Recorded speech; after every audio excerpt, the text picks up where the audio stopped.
Let's start again. Well, I've been talking to you for the last 5 minutes, and Louise had not actually clicked the go live button. Yes, so let's just carry on what I was saying 5 minutes. Let's start what I was saying. Been in a rush. 5 minutes. We have been in a bit of a rush today. Okay, so the usual thing. I've been saying hellos to everybody, so I do apologise. You have to do them all again now. Okay, everybody, thank you all for joining. Please, can you just let me know if you can hear myself? My name is Andrew Berry, and this lady here is Louise. Just say something, Louise. I'm Louise. Please, can you just give us a thumbs up? Let us know if you can hear us both. I would really appreciate it, because we've been waiting for you guys to say, yeah, we can hear you, hello, how are you, yes, this, that and the other, and we're going, there's no one coming on. There's no one coming on. So yeah, it's been a little bit of a rush today. Let me just widen Louise a little bit like that there. Don't widen me. Widen you. So everybody, thank you all very much for coming on today. Really do appreciate it. It's been a really, really hectic day today.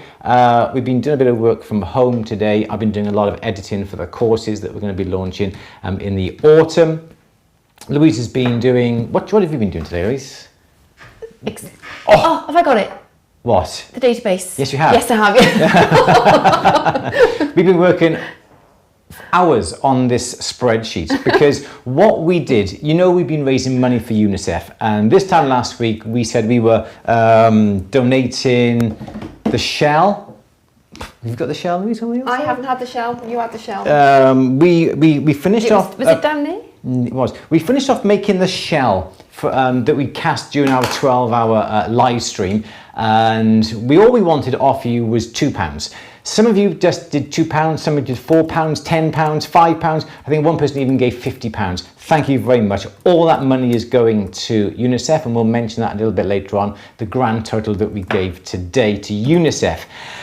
So we've been getting everybody's entries into a spreadsheet. If you've donated £2, you've got 2 entries. If you donated £5, you've got 5 entries, and so forth. We did it that way because we originally wanted just £2, but people were given things like £5 and £3, and it's very hard then to give you an equal chance if you've given an odd number. So we split it down. So £2 had 2 entries, £3, 3 entries, and so forth. So thank you all very, very much, everybody who has donated for the shell pendant.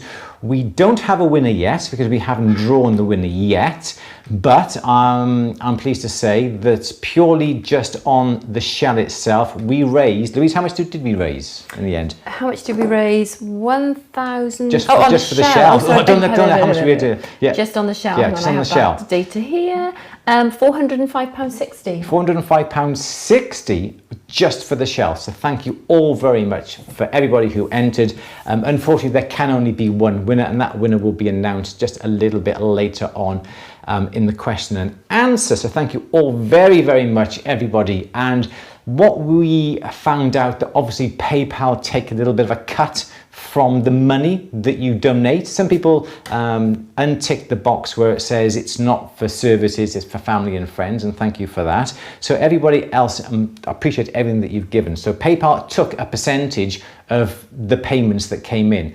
But what I am doing, I am donating that as well, that bit of payment that PayPal took off us, and I've donated that as well. So that £405 was £405.60. That was the total amount of everybody's original pledge. It was a little bit less than that, but I bumped it up to that. So that is what we are going to be giving in addition to what we took through the 12-hour session. So everybody, thank you all for coming on today.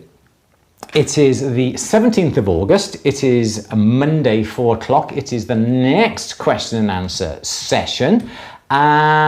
Should we start, or do you have anything else to say there, Louise? I have nothing else to say other than the entries for the focus group is now closed. Yes.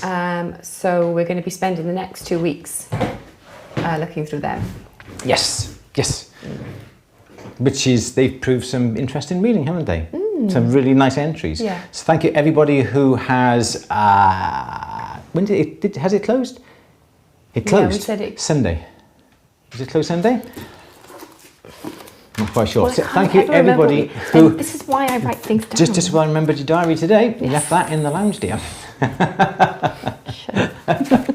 So thank you everybody who applied to be part of our focus group. Focus group, because what we're going to be doing, we're doing our brand new jewellery courses, standalone courses that's going to be launched in the autumn. We're getting 10 people who are going to be able to have an experiment. We're going to give you the course in the correct way that we're going to be doing it. You're going to get to try it. You're going to give us feedback to make sure that that course is absolutely spot on. So thank you everybody who has applied for that. We'll be going through all your entries. So that focus group now is now closed.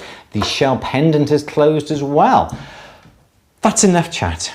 I'm excited to announce the shell pendant winner. Do we know how we're going to do it? We're going to do the random again? I've got the formula put into just pick a random Excellent. winner from the Okay. spreadsheet, yes. Right, and we'll bring so one all I've back. got to click is enter and it'll give me a name. Right, and we shall, a name, email address, a name? It'll give me the name. Should we give a name? So then what we'll But do, we can it'll get... be, yeah, it'll be connected with an email address. Yeah, so we'll get the camera around and we can do that, and we can do that live on the show. We don't want to be publishing people's email addresses though. No. Okay, well, I'll let you So crack on with that. Yeah, I've got people's email addresses on Okay, here as well. so So the maybe best... not. Yeah. Making Just let you read it out. Yeah? Okay. All right. Unless we hold a bit of paper over. Can we just copy the names and put them on another sheet, and then do it on those names, and then we can go back then to find it on the original sheet with you. Anyway, right. Sounds a bit like a recipe for disaster. It does for a me. bit. Yeah. Too much information. Do you want a question? It is Monday, the 17th of August. Question and answer, please, Louise. May we have our first question, finally? Okay. Midnight Joker is asking, what are the essential features of a small benchtop portable jeweller's workstation? I am making one for a friend who has graduated college and has tools but no space or workbench. So read the first part again. What is the requirement for a bench? What are the essential features of a small benchtop / portable jeweller's workstation? Okay, well, I think obviously depends on which part of the world you're in. Some people like a straight edge. Some people like a bit more of a semicircular edge. This one has a bit of a semicircular edge, as you can see here. We've got on the overhead camera. You can see the overhead shot. And if you have a straight edge, it doesn't matter if you have a curved edge, it is a little bit better, I feel, if you have a bit of a curved frontage. But what is vitally important, I'm not sure why that's what that went to, is the bench peg. This is the bench peg. This is the most important thing. You can either have it as you've got here, oh, that's Louise, that's the wrong one, as the dovetail plate with the removable bench peg, or do I have it in here? No, I don't. Or you can actually have the clamp that clamps on, or have a fitting in the bench that able the bench peg to fit into. So this is really the only thing that you definitely need to have on the bench is the bench peg. That is the most important thing. From there, everything else is a bit of a luxury, really, isn't it? You can have a wire that would go here, out from here and along and in, and from there you can hang your pliers on in a little bit of a semicircle here. If you wanted to make it a bit more of a permanent feature, I've just got this little bit of a plastic device here that I hang all the tools on. A rail is also very handy on the back and the sides as well. It stops things from falling off the bench, which is really good. If you put a burr on it and it's slightly and not level, the burr will roll and fall off the edge, which is not really good. So that's another thing that is really important. If you're doing soldering at your little portable bench, I would have something like a little tray by the side of this here, and from then you can put your pickle and your bit of a safety pickle, your flux or your safety pickle, a little bit of water on the nice little bit of a plastic tray. That keeps the water off the surface and prolongs the life of the surface. That's really, that was the most essential thing. The other thing that we need is a bench skin, so something to go underneath, so when you're sawing at the bench peg here, or the lemel actually falls down, that's the sawdust, and it will be caught up in a bench skin that goes underneath, so you can reclaim all your precious metals. So the most important thing is your bench peg, I think, then followed by your bench skin, the sides to a bench, and perhaps some extra accessories like your pliers rack or a little turntable like this to put your burrs on. But all these are extras that can be added to the little portable bench afterwards. But they're the most important, I think. They're the most important. Okay, next question then, please, Louise. Okay, Janet Minty has inherited a silver-plated cocktail shaker, 1930s style. Nice. Ooh. The top is stuck. What would you suggest to loosen or remove it? Soak it in WD-40? That's Janet asking, not me. Don't confuse that again. I would, it's silver-plated. So, what was it? A salt? A cocktail shaker. A cocktail shaker. 1930s style cocktail shaker. So I would think that perhaps there's some moisture got in between the joint and has perhaps slightly corroded it. So yes, definitely a little bit WD-40 in it. What also perhaps I would do is just gently warm it up. Not the whole cocktail shaker, but just perhaps the lid itself. Because if you just heat up that lid, the lid, not with a massive torch or anything like that, perhaps just warm it up gently with a gentle flame, but don't put the flame directly on it because you may burn the silver plating off, but just gently warm up the lid perhaps. Or if it's all silver plate and not plastic, or wouldn't be plastic 1930s, a glass one, perhaps put it in the oven and increase the temperature slightly, just so the metal expands. And as the metal expands, it should break the seal that is stopping the top from coming off. And that's the reason why I said about just heating the top of that cocktail shaker, is that if the top of the cocktail shaker will expand a little bit more than the base, well then it's going to break the seal again and you should be able to then to wrench it off. Another little tip is get some elastic bands around the top of the cocktail shaker. So you can actually get your hand and get a really, really good grip, and the elastic bands then will really grip your hand, and then you should be able to undo it from there. So I think those are about the best things, but WD-40, start off with that, and if not, warm it up. Yeah, but good question. Thank you. Nice to see you, cocktail shaker, wouldn't it? We love our cocktails, don't we? I haven't had a cocktail actually for a while. For a long time now. For a long time. Have to get some bits and pieces in. What's it? Too busy drinking the homebrew. Dirty Martini's been shut, isn't it? Yeah. Oh, sorry. Next question, please, Louise. Okay. Okay, Bully and Bully is asking, do you add a bit of baking soda to your quench bath after pickle? You can do. I think baking powder would only work if you actually had an acid in the pickle. Because obviously it's acid and baking soda, or is it baking soda you said? Baking soda, isn't it?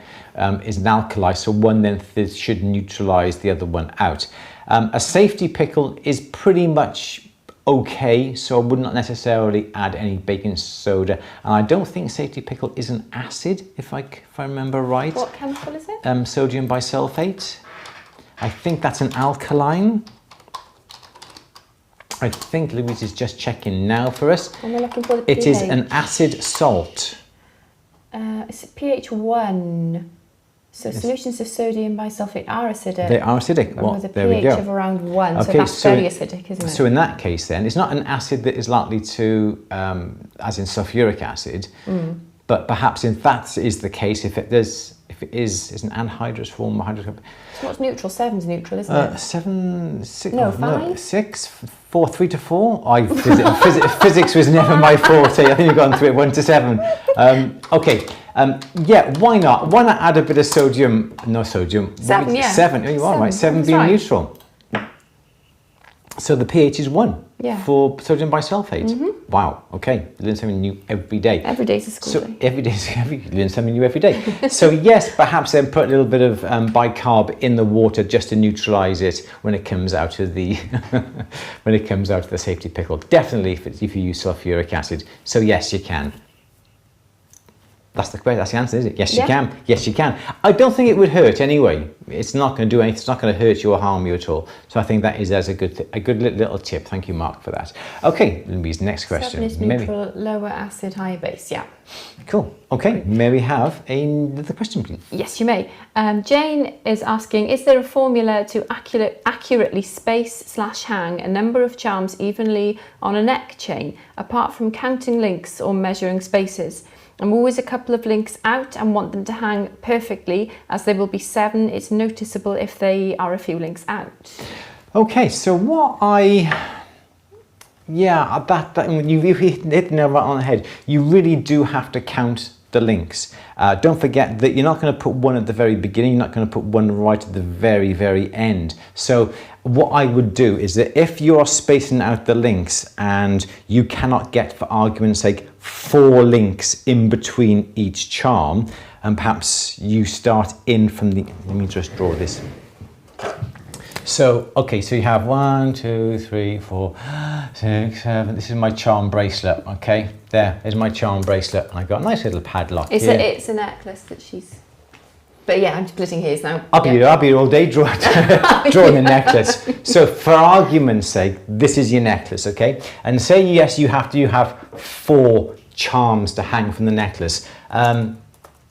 What I would be inclined to do is count 1, 2, 3, 4, 5, 6, 7, 8, 9, 10, 11. So I got 12. So in theory, 12, so every 4 links could be a charm. So 1, 2, 3, 4, 1, 2, 3, 4, 1, 2, 3, 4. So that doesn't work, does it? Because you haven't got a charm at the start, we're not likely to, but then you've got 3. Okay, so you can't do it that way. So what you have to do is add 1 onto your number of charms, so that's 5. Okay, so 5 into 12 goes, Louise, 5 into 12? 2. You have to have 2. You don't ever... You're a bit slow. You won't listen. So you would go, perhaps you would go, there's 1 there. Then you go 1, 2, 1, 2, 1, 2, bam. So now you've got 1, 2, 3, 4, and you've got a nice space there, and you've got 1 link there, but you've got 2 links there. Nothing you can do about the end, but as long as they're spaced evenly in between. So the little trick here is what I've been trying to get to. If you have 20 charms to put onto a necklace, add 1, so that makes 21. So 21 into either the number of links or the length of chain, and you should get the right number as you go along. There we go. You're looking very confused there, Louise. Oh, no, I'm not confused. Next question, please, Louise. Dapper Dan, how hard is it to work with white gold versus sterling silver? Debating whether it's realistic for me to make a white gold engagement ring with diamond setting versus having it made by a professional. Okay, so for a start, if you have to have white gold, you're going to have white gold solder. Depending on how many solder joints you're going to have at least 1, obviously melting point solder. But if you're going to put a few little components next to each other, you're going to have different melting point solders. So you're going to have like a hard and a medium and an easy, for instance. So that adds to the expense. Then you're going to have to then perhaps buy the materials or melt down the materials. If you're trying to melt it down, white gold is not very forgiving. Sometimes it will crack. If it's just the 1 item that you're making, I personally would, if you don't mind, if you don't want to have wastage, I would get somebody else to make it. If you don't mind having a little bit of white gold left over, or you're going to be making some other rings or pendants and so forth with white gold, well then buy all the supplies, buy all the solders, because then it is going to come in handy. But if it's just for the 1 item, I personally would not think it's going to be cost effective just for that 1 particular piece. Plus, don't forget, white gold isn't really a nice pure white, because you've got, as we all know, 24 carat is yellow. You cannot get away from that. Pure gold is yellow. So if you've got 9 carat white, you've got 9 parts yellow. Okay, and this is 9 carat, and you may not have 9 carat in America. So that'd be 9 parts yellow. The other 15 parts are the other metals. You've got yellow in the mix, so you have a little bit of a tinge when it comes to your metal. So you'd need it rhodium plated as well. If you don't want to go to the expense, again, get somebody else to make it, because you're going to have to buy a rhodium solution and plating tank or a battery charger and so forth. So for the just 1 item, I think it'd be better off just giving it to somebody else, your design, and get them make it personally. Otherwise, you've got all this to consider and all the extra expense just for that one particular item. Or buy a casting, buy a shank from a casting company, and then just buy one melting point solder to perhaps solder the setting onto the shank, for instance, and then send it away to get it rhodium plated. Okay, next question, please, Louise. Okay, Yvonne is saying, I want to ask about how to prepare silver for melting in a crucible. I've separated by type, but what about pieces that have solder on them or broken chains? Okay, nice question. So what I would advise you to do is to try and include in your melt, in your crucible, pieces that don't have solder. That's your main priority. If you have to put pieces on in that do contain solder, can you cut those solder joints out? For argument's sake, if you've got quite a few rings, for instance, warm up the ring. A solder joint should just appear through it, of a slightly different color. Cut through it, so you take the solder joint out, then you can add that to your melt. If you've got chain, admittedly it's not worthwhile going through every single chain link and cutting the solder joints out of that. That just is not possible. So my first thing, as much in without solder. If you can cut the solder out, fair enough. If you have to put chain in with solder, I would always add a little bit, it's just bad then, didn't mean to, a little bit of pure silver as well. So for argument's sake, if you're putting in, say, 20 grams of scrap that does include some solder, perhaps put 1 or 2 grams of fine silver in. Now people will say, but if you're melting down to make something else, whether you're rolling it down or whether you're casting it, people say you should put perhaps half casting grain and half scrap silver. Personally, I've been melting gold and melting silver down for over 35 years. I've been casting delft clay, cuttlefish casting, we do lost wax casting as well.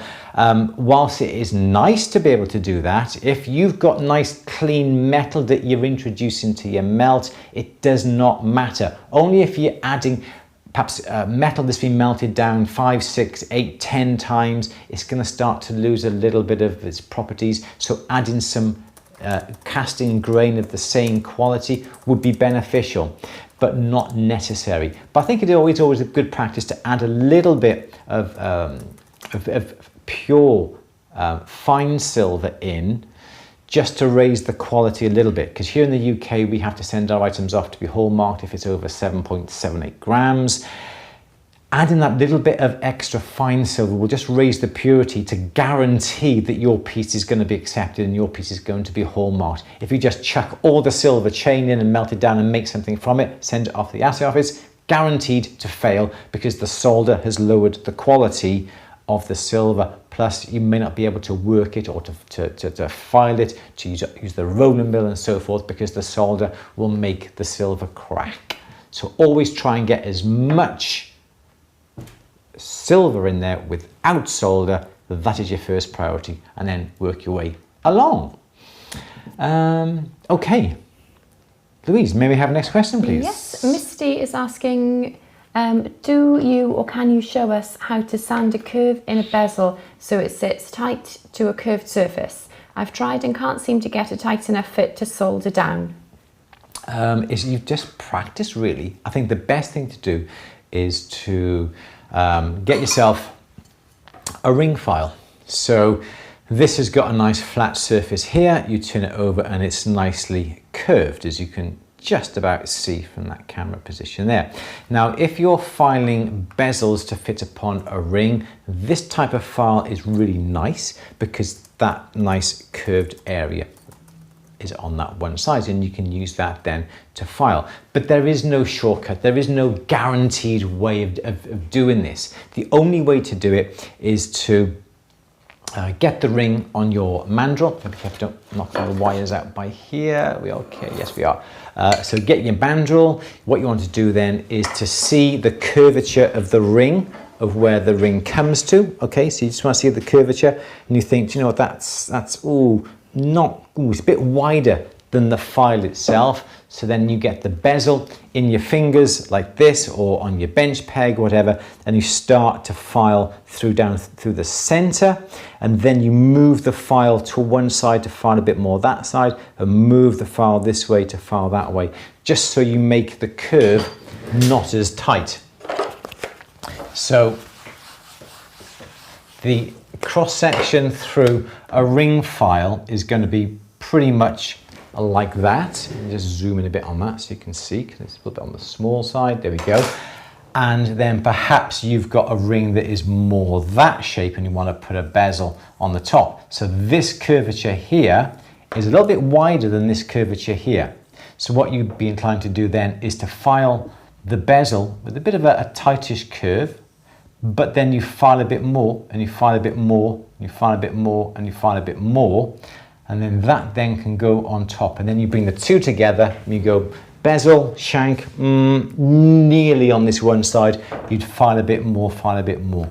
That is your best bet to do that, but there is no definite way. Some people will put some emery paper upon the mandrel of where the ring is going to sit, and then get the bezel, and then finally move the bezel up and down on top of that little bit of emery paper, just then to get that nice rounded section there. But you have to do that after you've filed it, just so the filing sort of prepares the approximate, and then you get the bezel on the mandrel itself, just to move that up and down, just so it gets a nice even curve all the way around. If you're looking at putting a bezel on top of a domed ring, so it's not only bezel or curved this way, but it's curved the other way as well, it's a different matter, and we can have another chat another time about that. That is a little bit more complicated, a little bit more tricky. So that's your best bet, is to use a ring file. Perhaps also, if you've got access to a flex shaft or a pendant drill or a Dremel or something like that, you could actually get yourself some of these little sanding drums, and these would actually make your life a little bit easier as well. That's about as big as the sanding drums go, but again, you can hold the bezel in your hand, get the sanding drum, just move the sanding drum back and forth to get a nice U section, so it'll fit upon the ring just like that. There we go. Next question then, please, Louise. Okay, next question is question for Louise. Can zirconias blue withstand heat and acid? Well, zirconias, what are they on the Mohs? About an 8, so they're not as... Yeah, I don't know. I really don't know. You're on your own here, Louise, I'm afraid. You're looking across to me and thinking, Andrew, please help me out. I think they're about an 8. So not as robust as a diamond. Probably, but it depends on the level of heat, doesn't it? Yeah. Really? You might find that you lose the colour if you apply heat, if it's a heat-treated stone. Maybe. You can get cubic zirconias that are suitable for precious metal clay firing, which means you can then put the cubic zirconia in your metal clay and then fire it, so that stones are able to withstand the heat and the colour will stay on there. Why is that though? Is that because it's a natural colour? They must be treated in a certain way, or perhaps, I don't know, perhaps the material that they make it from is already that colour and they haven't added a colour afterwards, perhaps. I don't know, but I think that would be... So you have to be careful. Depends on the stone then, doesn't it? You have to get, I would say, like metal clay stones.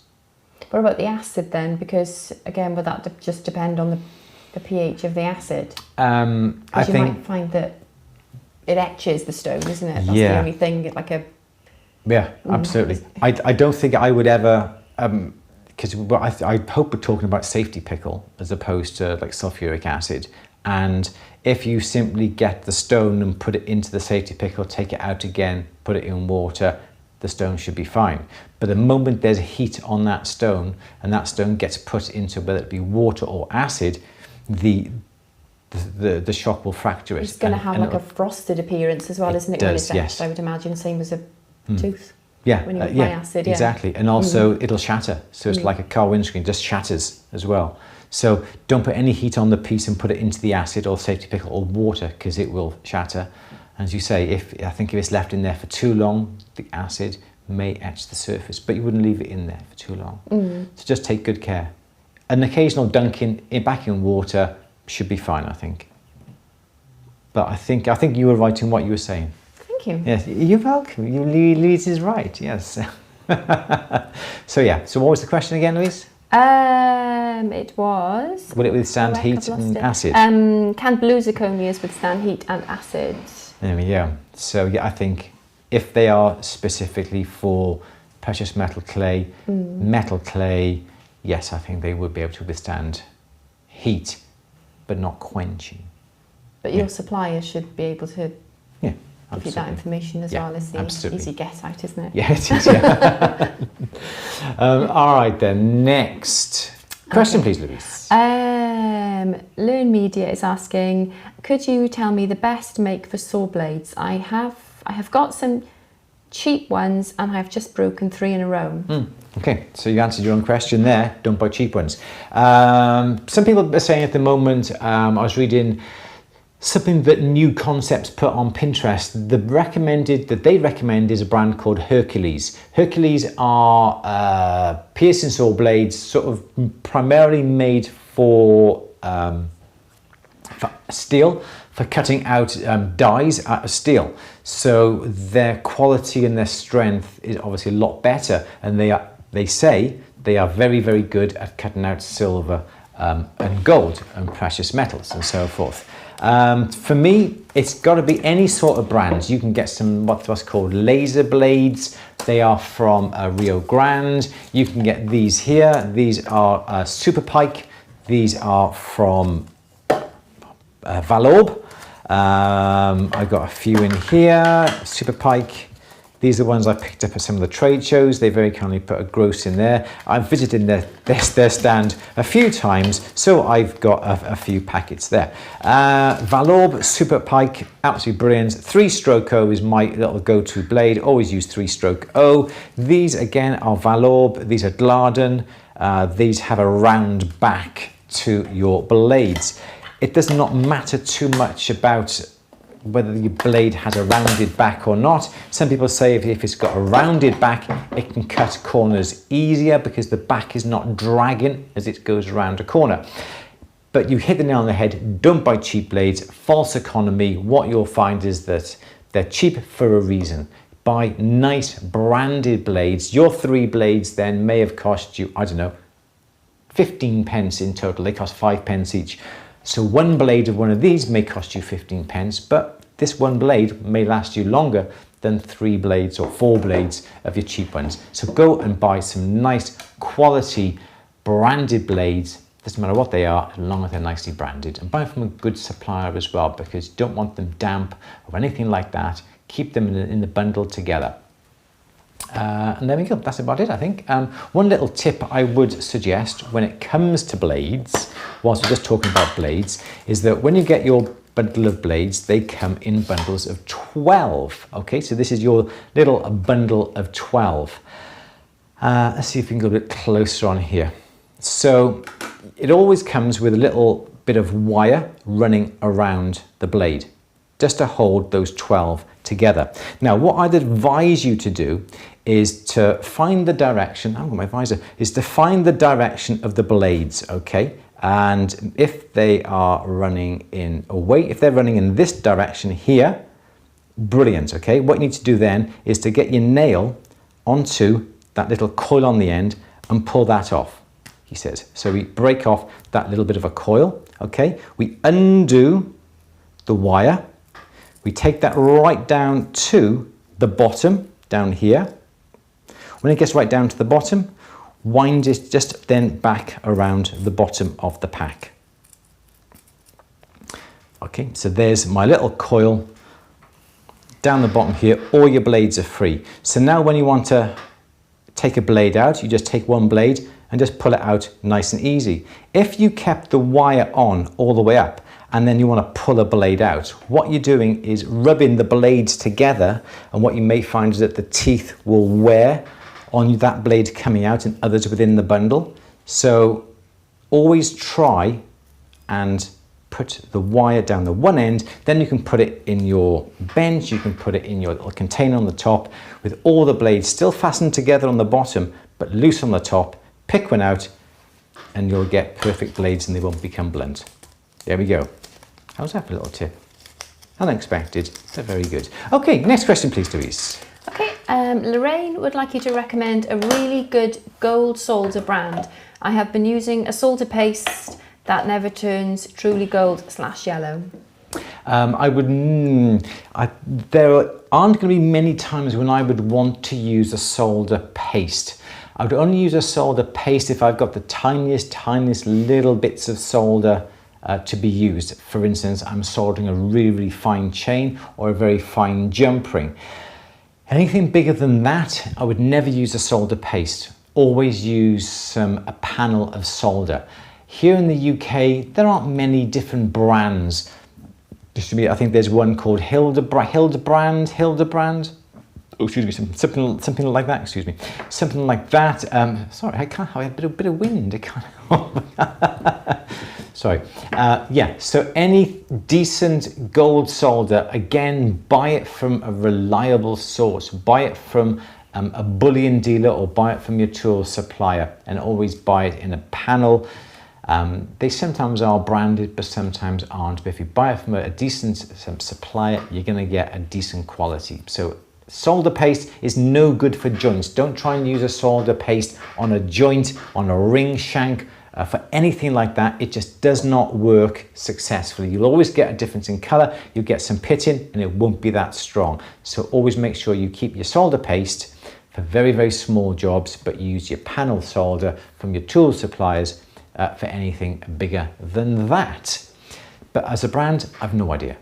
Just if you buy from Cookson's, get it from Cookson's. If you buy it from Rio or Otto Fry or Guess Wine, they're going to sell some decent brands because they're not in the business for selling rubbish.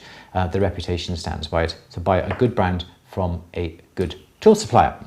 Next question, please, Louise. Okay, the next question is from Ashley. What thickness bezel would you suggest when setting a piece of sea glass approximately 1 centimetre in size with a thickness of 4 mil?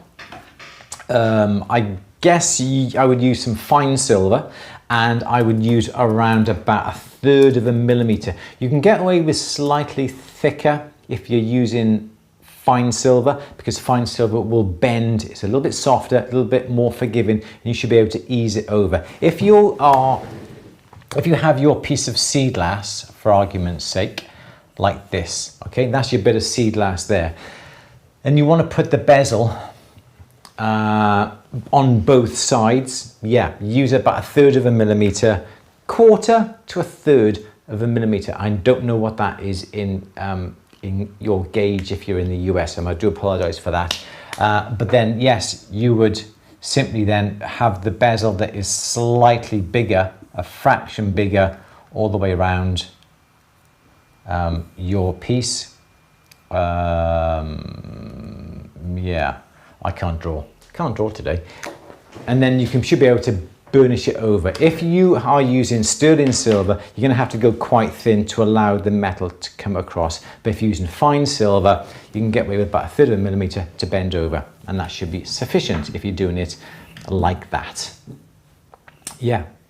Burnish it with a burnisher, or get a little hammer and a punch just to tap over the edge as well if you have to. And also another little tip is that if you have if you have your bezel going around the outside, always, and you want to burnish, always start on the corners first. Burnish over the corners. It's imperative you do that. Start on the corners, ease over the metal. You don't want to start in the middle, because as you burnish the metal, as you push the burnisher along, you're effectively stretching the metal. And as you burnish, you're going to find that your bit of metal will be getting longer at the corner and you'll be having a gap.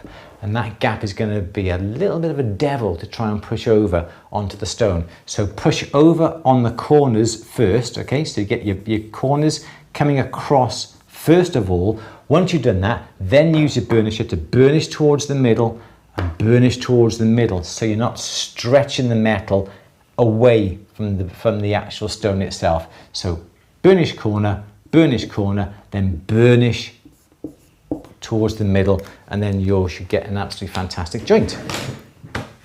Another little tip for you. Full of tips today, Louise. What is this one? What's the next question? Janet is asking, is there an easy way to make sea glass? We have some stunning blue wine bottles, hardly any sea glass on our beaches. I would suggest use a barrel polisher. You know, bearing in mind, it takes like 30 years to make a piece of sea glass. It does, yes. But I think that if you happen to get, because you can get stone polishing grits to go in your barrel polisher, so that then has the same action as the sea would. And if you have grits within the barrel, it'll, over the next 3-4 days, it'll start to wear away the corners. How long would it take though in the barrel polisher? I know, a week. Of constant churning. Oh, we could just all have a at the bench road trip to the sea glass beach in Hawaii, couldn't we? That'd be good. Yeah, everybody's welcome. 132 of you, you're all welcome. Why Hawaii? Because there's a beach there apparently which is made up completely of sea glass. Really? Where a load of glass was dumped in the sea years ago. Yeah. And it's, if you Google it, it's in Hawaii and it's all sea glass. I only know because Jasmine, my daughter, is a big sea glass collector. She loves a beach glunk. Wow. Yeah. Marvellous. I like the sound of that. I'll show you later. It's lovely. It's gorgeous. Alternatively, buy a barrel. Now, don't forget, if you do have a barrel polisher, it cannot be a metalsmithing barrel. It has to be a stone polishing barrel. Okay, the two barrels are slightly different. Get some grits, and you then can actually get some bits of glass, chuck it in there. You should then be able to use the grits to round off the corners. It's a good idea, Louise. Let's pack up on everybody's Go Beach party. Andrew's picked a tab. Thank you, Tom. Are we ready? So I think that will take. I've got Tiger's Eye in the tumbler now. Only 5 weeks left. I'm sure it shouldn't take that long. I don't think it's going to take weeks and weeks and weeks, is it? Presumably you'd smash the glass up, wouldn't you, before? Yeah. I would have thought so, yeah, and I think it depends upon the grit. If you have a very coarse grit to start off with, and then finer grit and finer grit, go into and wash smaller. up. Yeah, but yeah, if you're in the UK, get your grit from a company called Hilton Brothers. Isn't it gemcraft.co.uk. Sorry. So when you do go for a glunk, like the times we've been to a sea glunk, a beach comb. So it's called a glunk. Glunking, yeah. Oh, a glunk. Okay, go on. A beach glunk. Yeah. And sometimes there's nothing, like the beach in Barry, which is probably the one that's closest to us, isn't it? Barry Island. Yeah. And sometimes you go there and there's loads, and then another day you can go and there's absolutely nothing. Perhaps it's due to the high tides and how rough the sea is and how it's stood at the seabed. Interesting. Nice one. Okay, yeah. So back from Hawaii. Let's carry. Let's stay in Hawaii. Let's carry on with our next question, please, Louise. Okay. Len is asking any tips on hand filing prongs. I am setting a small. Oh, hang on. Come back. I am setting a small. Sorry, Len. Bear with me. I'm setting a small oval opal in a 4-prong setting. So any tips for filing it? Hand filing prongs, yeah.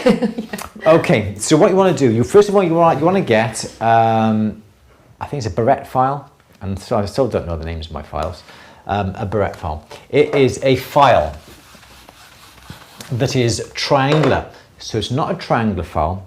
There's only teeth on the one face, so the cross section through your barrette file, I think it's barrette. Can you just check on that for me, would you mind, please, Louise? Is it barrette? B-A-R-E-T-T-E, barrette.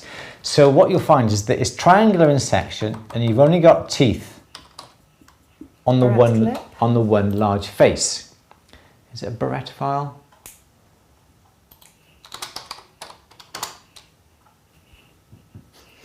but are cut only on the flat side. It is a barrette file. I amaze myself. B-A-R-E-T-T-E? B-A-R-R-E-T-T, 2 R's. Oh.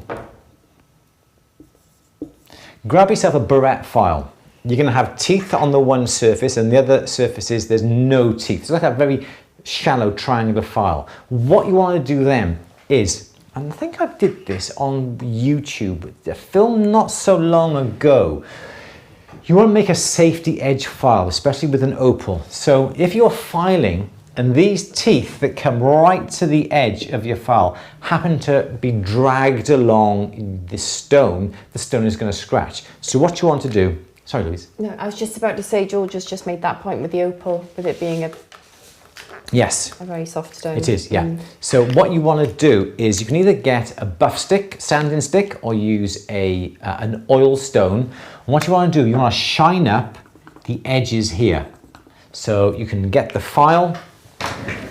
Let me just grab a quick file here, and I'll just quickly show you what I mean. So this is a pillar file. To pretend this is a barrette file, this is a nice bit of paper. You would get the edge and you just draw the edge up and down your sanding paper. Make sure that it is nice and smooth, or perhaps an oil stone, and you rub the edge. You rub these edges so they're nice and smooth, so then you don't then happen to scratch the stone should you accidentally rub the file against the stone. But obviously you don't want to do that. Another little trick would be to get some masking tape and put some masking tape on the stone around the claw itself.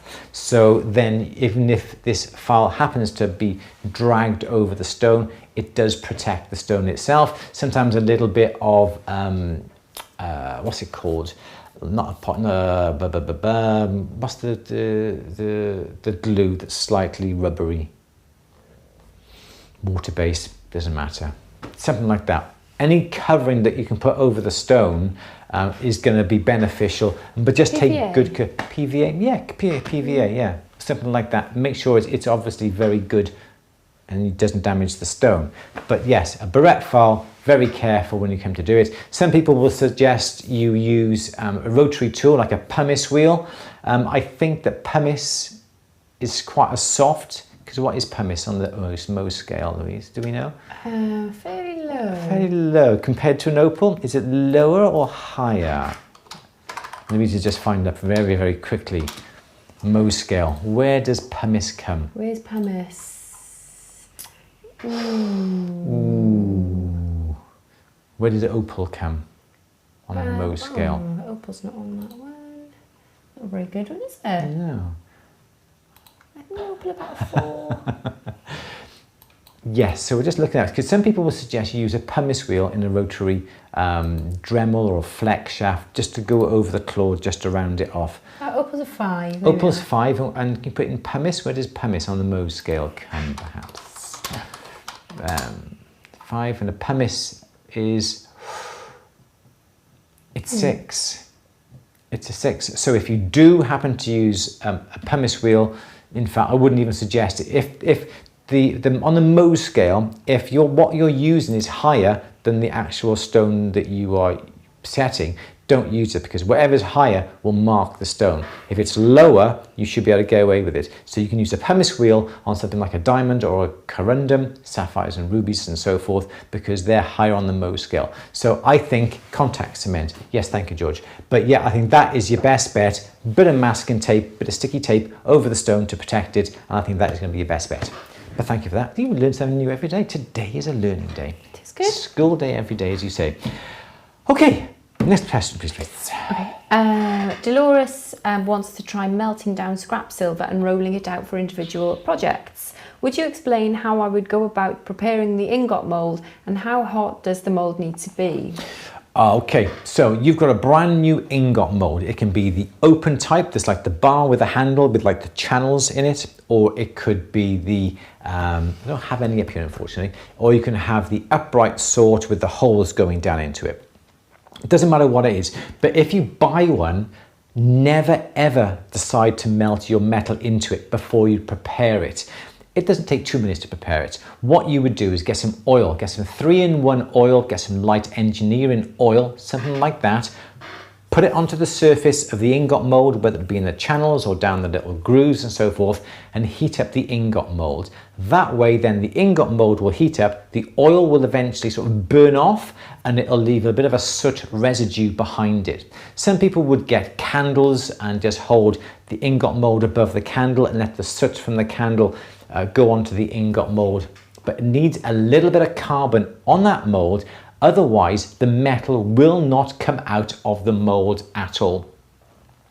So that is the best way to prepare your ingot mold, is perhaps you have your ingot mold by here, you have your melting down just by here, you have your torch pointing in this direction, so the heat from your torch is melting your bit of scrap just by here. Okay, and this is your ingot mold by here. Your flame is coming in. Pretend that little mark there is my crucible. My ingot mold is here. Here's my torch going this direction, and the torch is actually warming up the ingot mold. The ingot mold does not have to be red hot. It just has to be warm.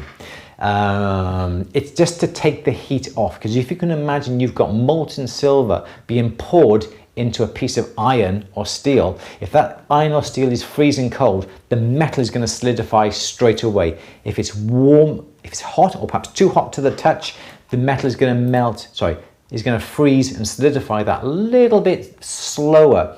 It doesn't have to be red hot. It has to be just basically hot enough to burn the oil off. So you've got a brand new ingot mold, or even one that you've used a few times. Every few times prepare it, make sure there's a layer of soot in the mold, and once you pour in the silver or your gold into the ingot mold, it will come out nice and easily. So there we go, that's the best way to do it. I think I've done a film on that on YouTube. Just go back and search through some of the films on melting down the silver. There's a series of films showing you how to melt down the silver, how to roll it out, and how to draw it out as well. So go and search for them on my YouTube channel. Louise, maybe have the next question, please. Okay, Kevin is asking, what size bezel can you get? Sweets? Sweet? Yes, sweet, sorry. I haven't had mine yet. Admit, so.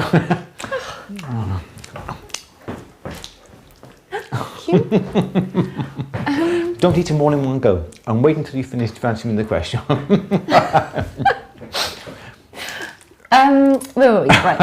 What size bezel can you get for a 25 carat ruby from a mine in Burma?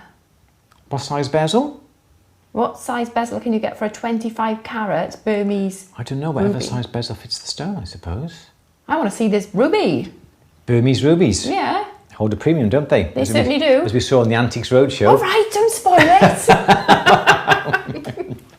I knew something then for once. So what size bezel? What size bezel can you get for a 25 carat ruby from mine in Burma, similar to a pear shape? I don't know, you'd have to measure the stone. Wow. I think that's the only way you're just gonna have to measure the stone, I think. Pear shape. Yeah, measure top to bottom. Because a Burmese ruby will command a higher price than a... Come on. The other ruby ring. No, don't put a camera on me, know what I'm thinking.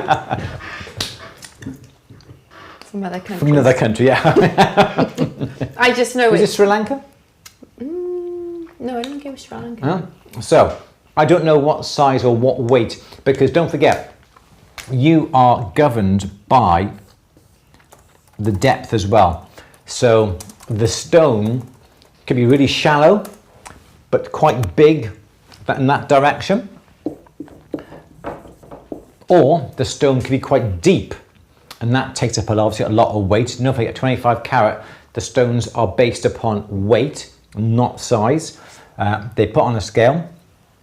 And if you've got a stone that is really deep like this stone is going to weigh a lot more than a stone of the same size that would be of a shallow profile. So I really can't answer your question, unfortunately, but you just have to measure the distance top to bottom, side to side, to get the exact size. Whether you make it yourself or whether then you'd ring up a casting company to get that particular size is entirely up to you.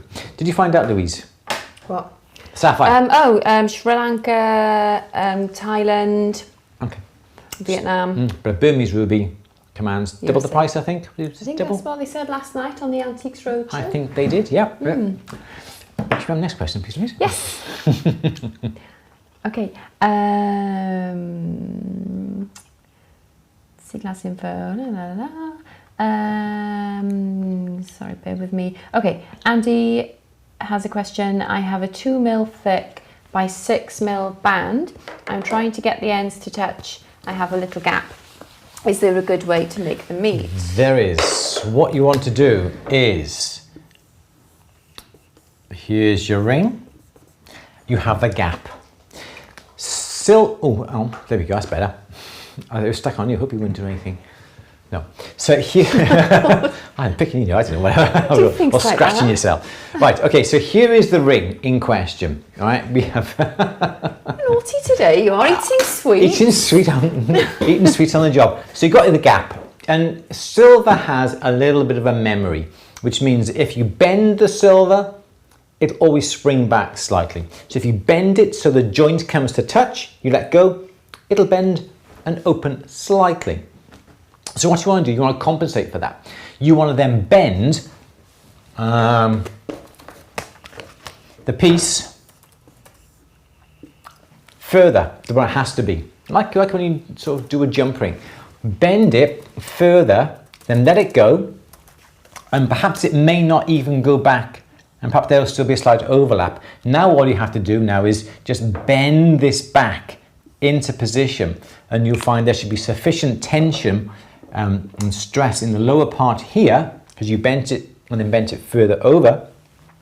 And then what you should find is that then joint should stay nice and close. So you've got it coming together, you overlap it, and you pull it back slightly, and because you've overlapped it, you've forced it into that shape.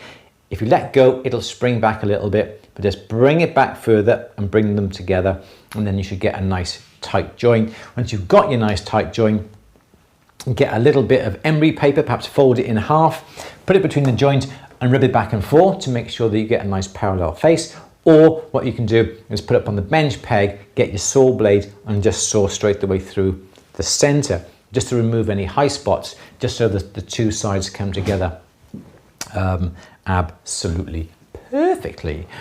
Next question then, please, Louise.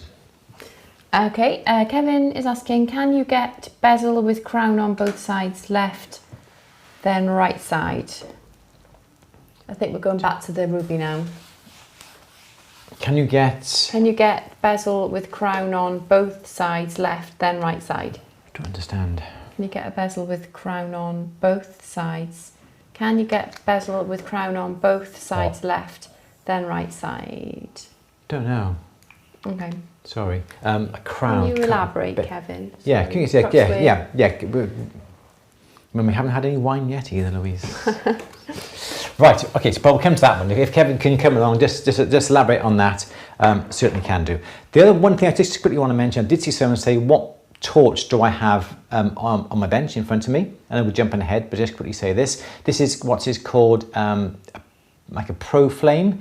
If you go to andrewberry.co.uk, and we should have these links on the thing, like we say this so many times, andrewberry.co.uk, upon the top there's a little button on the nav that says stuff that Andrew uses. Click on that and there should be another little link that goes to these torches. This was from Cookson here in the UK. This is from a company in this country called Systotech, but it's just been branded by them. This is available throughout the world. I think it's sometimes in America and on Amazon called ProFlame.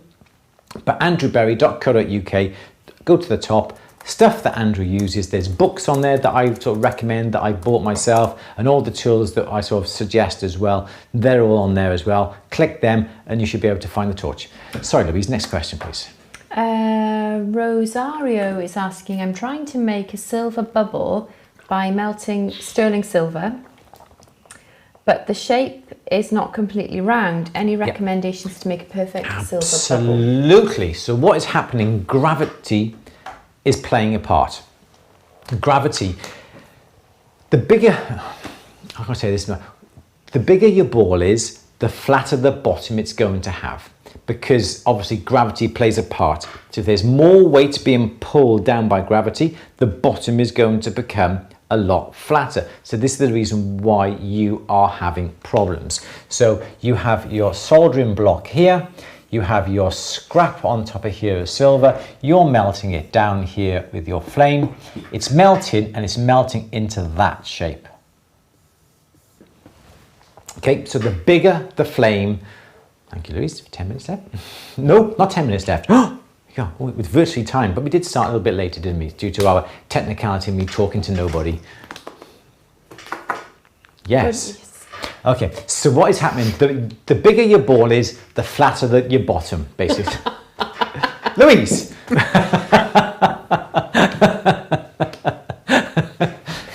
The bigger your ball is, the flatter your bottom.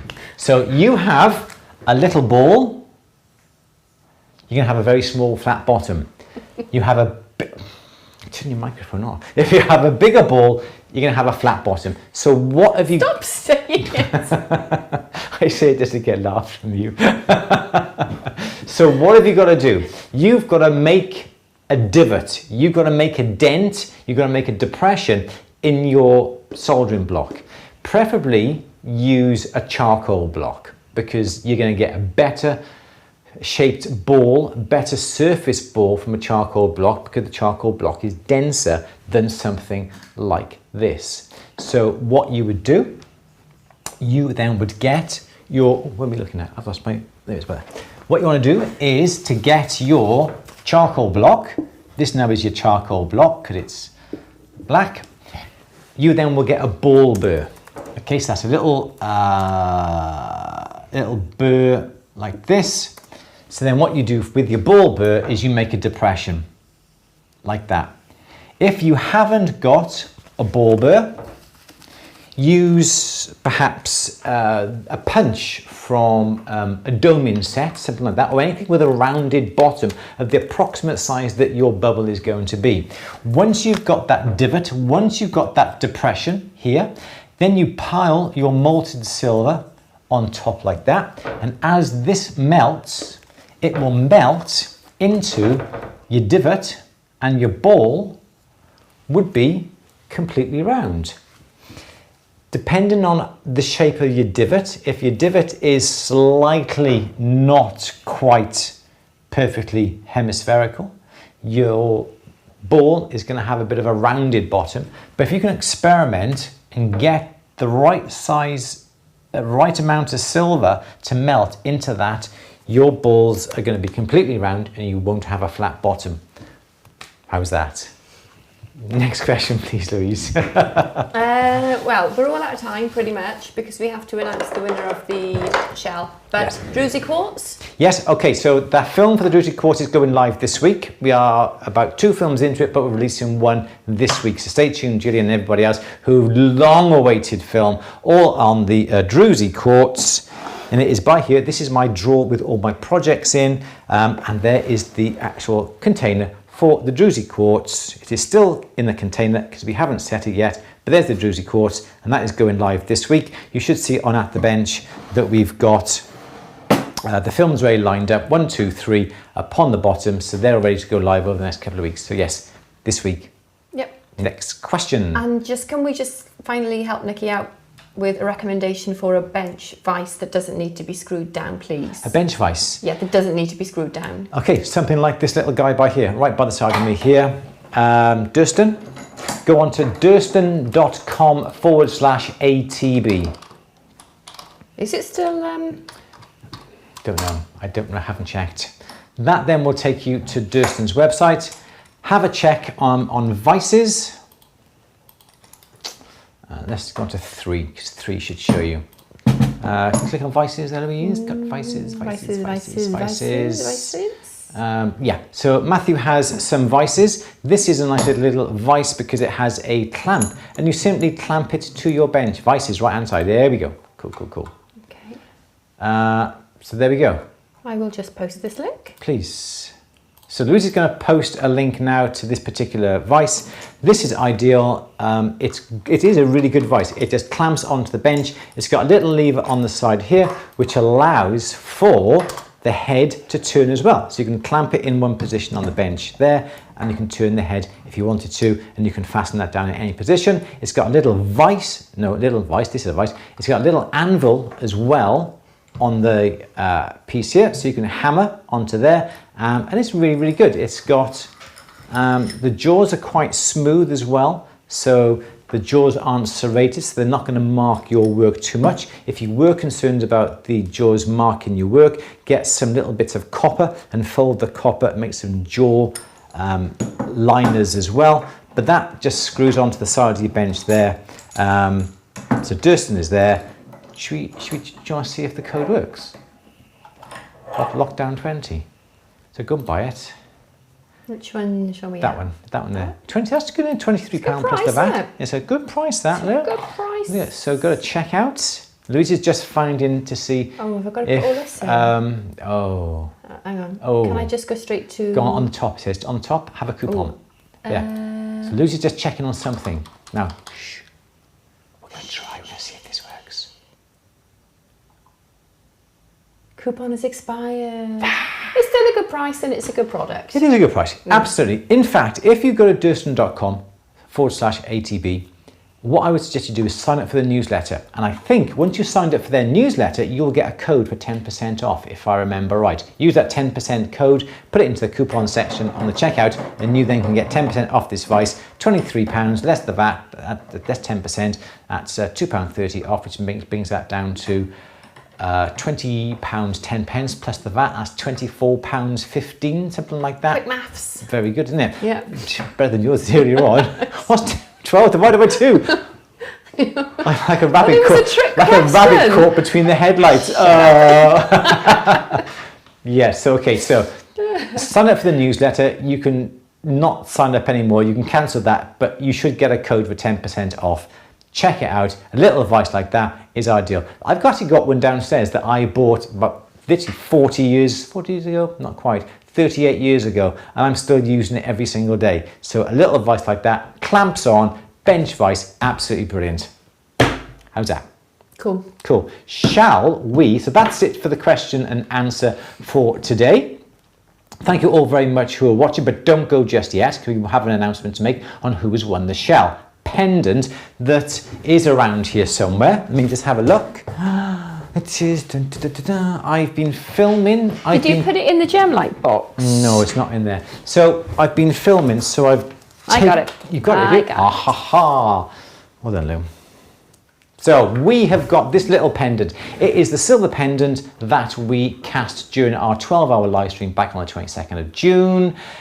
We said at the time what we're going to do with it. We're going to make it into a pendant. What we're going to do with the pendant, we're going to raffle it off. And that's exactly what we've done. Over the past week, people have been donating money, £2. It was all that we actually wanted, the minimum of £2 we wanted.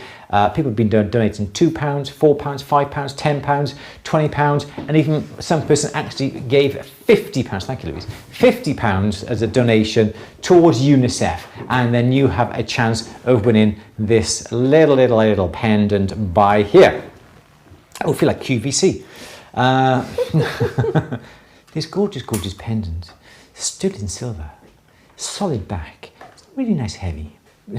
Anyway, a nice chain on it. So the idea was everybody who enters gets a chance to win this. If you gave £4, you have got 4 entries into the competition. If you donated £2, 2 entries. If you donated £10, you get 10 entries. Does that make sense? Hope it does. We have had hundreds of people donate money. Thank you all very much for that. I think we have raised £405.60 for the shell pendant, and one lucky winner is going to win that this afternoon. Obviously, we will be contacting them if they're not on at the moment. So we are going to do this in the same style as what we did when we did our 12-hour. We have put all the names into a spreadsheet, and that includes all the duplicates, because yes, if you donated 4, that's 4 goes. There's 4 of your name in there, or 10 of your name if you donated £10 and so forth. And we are now going to get a little random generator to go through to find the actual name of the person. Can I show that, or the email address on the? The email addresses are on there. But I would like to say that the 12-hour live stream and the proceeds from the a pendant combined raised a total of £1,656 for UNICEF, which is a massive achievement. Absolutely brilliant. A massive thing that you did. Yeah, but I didn't just, yeah. You know, massive achievement from the viewers as well, and everybody who contributed on the day, everybody who sponsored, the sponsors as well, the sponsors, Kerner Craft, Justin Tools, GRS, Otto Fry, Walsh and Bush. Yes. Did I miss anybody out? No, and at the bench, of course. Yes, and we gave away T-shirts and everything, didn't we? Ratings. Yeah. Yeah, and obviously it was the generosity of the viewers, of you. Yeah, absolutely. And it was a brilliant day, and all the money that we've raised was £1,646. £1,656. You just write it on here. So we have raised £1,656.60. Oh, I couldn't put the 6 pence in. No, it was £1,656.40, but you rounded it up. Whatever. 60 pence. Yeah, something like that. 55 and you rounded it up. And it was 60, yeah. So, so that is the total. My maths again.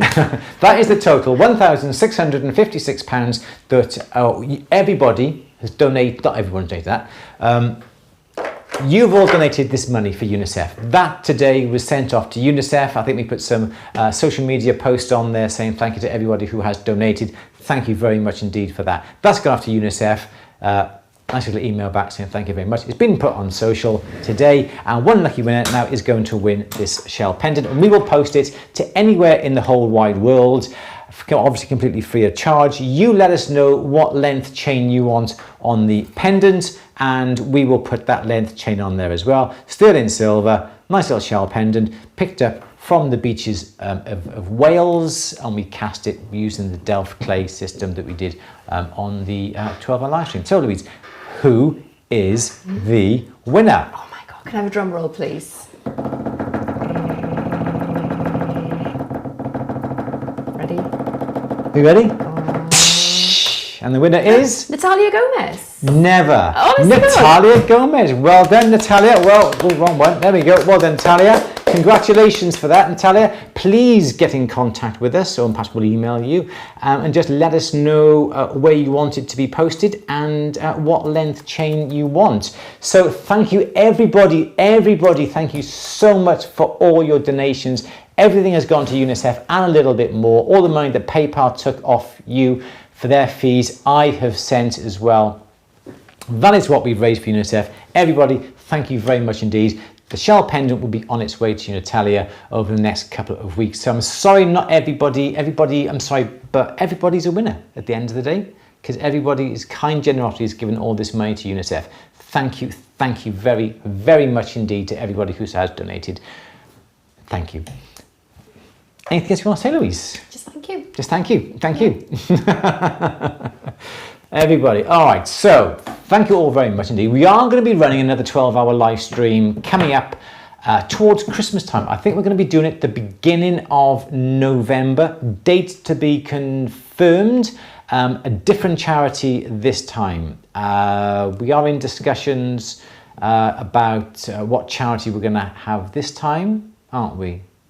Yeah. So we are discussing that. We haven't come to a final decision yet. It's going to be another 12-hour. We're going to get lots more freebies, giveaways, and it's going to be another awesome day in preparation for Christmas. And Father Christmas may make an appearance, perhaps.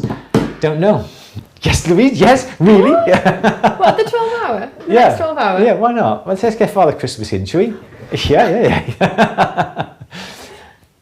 Thank you, everybody. Appreciate it. Thank you for all your kind generosity, and just thank you. So I don't know what else to say. I don't know how to finish today, actually. Quite overwhelmed with the amount that we've raised. It's been really good. Really good. Thank you, everybody. Anything else you want to say, Louise? No. Just start planning the next one now, won't we? We have to definitely start planning the next one. Yeah, the last one was good. This next one's going to be even better, I think. I really think it will be. We understand what we're doing now. We know what we're doing. Yeah, I mean, we knew what we were doing we had a few technical problems initially, but during the day I think it worked really well, and hopefully we'll get a few more sponsors on board again this year, because last year's all the sponsors said it was actually brilliant, terrific, the publicity they had, obviously. So yes, that's what we're looking forward to, beginning of November. I am actually looking forward to it as well, because as much as I love doing the 12 hours was really quite a daunting thought, wasn't it? It was. It's sort of like... I thought when you first said you wanted to do it, I thought it was just going to be a fad, a bit of a flash in the pan, something that you say. But then when you started planning it, I started to think... and asking the suppliers, what can you do to help us? Yeah. And then you think, can't we back out now, can we? Well, I wouldn't have backed out. Not backed out, but no. Yeah. I got more and more nervous as the time went on, and God, what's going to go wrong? Something's bound to go wrong. But yeah. But you knew it was like a reality when... So you came through the door. I can't help, I'm drinking. No. It's like when you came through the door with your snacks and your lunch, and you laid it out, and you think, we're in this room for 12 hours. This is it. This is our home for the next 12 hours. And you think, my gosh. And then it sort of hits you. Then you start, and then after the first hour, then your voice starts to go a little bit. And you think, oh, how am I going to do this?